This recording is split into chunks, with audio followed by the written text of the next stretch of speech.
Hi, this is Noga from Veganoga, where I talk about vegan life, health and fitness, and other topics that strike me as interesting.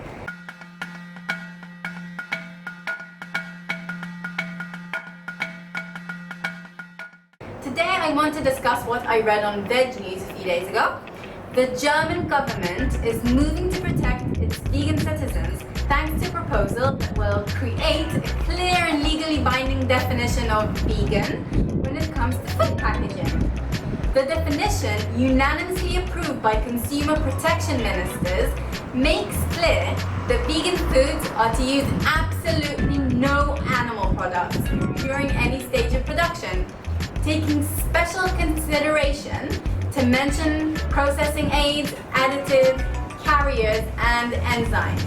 This means that manufacturers must adhere to a strict set of guidelines that have, up until now, put animal-free eaters in danger of consuming honey, trace amounts of dairy, gelatin, insect-based coloring, and L-cysteine, a common dough conditioner made of duck feathers.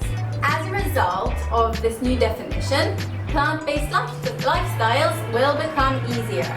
Or will they? On the one hand, it sounds like it would actually make things harder. The warning of traces of dairy on a food item that doesn't contain animal products in its ingredients list means that this item was produced in a facility that also produces items containing dairy, and that the company is simply legally covering their obligation to warn about the cross-contamination risk. But there was no use of animal products to produce this item. The use of L-cysteine, aka duck feathers, in flour, for instance, is a byproduct of the down industry, meaning that if we didn't buy down duvets, pillows, and jackets, and if we stopped eating products that contain animals in their ingredients list, then those two concerns would also naturally just disappear. And in any case, veganism isn't about an absolute, but more so about seeking to exclude as far as is possible and practicable all forms of exploitation of and cruelty to animals for food, clothing, or any other purpose. And the question is this practicable, and is this focusing on the real issues of animal exploitation? Would it maybe discourage companies to cater for vegan demand, as the labeling will now be stricter and require different facilities? Is it prematurely maybe pushing towards an entirely vegan facility concept when society isn't yet ready for it? When this might have maybe occurred naturally anyway over the course of the years as a result of the demand of vegan food items increasing due to an increase in the vegan population and a decrease in the demand of non-vegan items? Will it cause a rift within the vegan community where some vegans will condemn other vegans for eating non-labeled food, kind of like the kosher labeling, which has a lot of politics and money involved in it?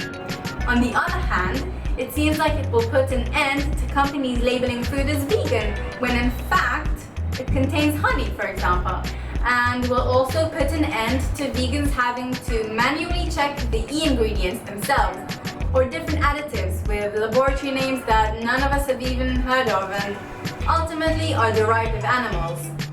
Basically raising the awareness of what is vegan and what isn't. It might encourage or force food scientists to start working on vegan counterparts for those ingredients and additives.